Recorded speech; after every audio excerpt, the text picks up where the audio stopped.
পাকিস্তানের সঙ্গে সীমান্তে বিচ্ছিন্নতাবাদীদের সঙ্গে ভারতীয় বাহিনীর ব্যাপক গোলাগুলির ঘটনা ঘটেছে। ভারত শাসিত জম্মু কাশ্মীরের কাঠুয়া জেলার সীমান্তবর্তী এলাকায় এই ঘটনা ঘটে।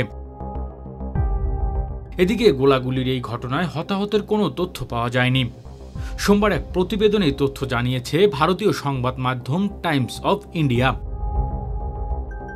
সংবাদ মাধ্যম বলছে, রোববার সন্ধ্যায় জম্মু ও কাশ্মীরের কাঠুয়ায় নিরাপত্তা বাহিনী এবং বিচ্ছিন্নতাবাদীদের মধ্যে ভয়াবহ বন্দুকযুদ্ধের ঘটনা ঘটেছে।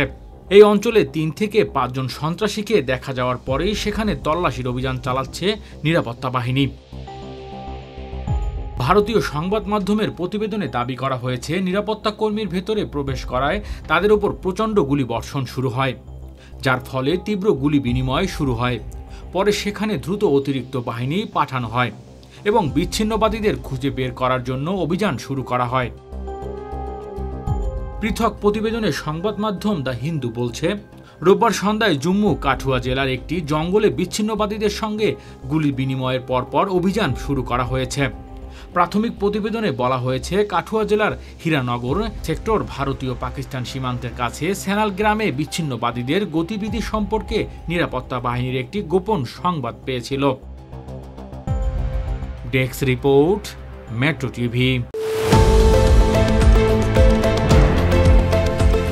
দেশের পাশে, বিশ্বের সাথে, মেট্রো টিভি।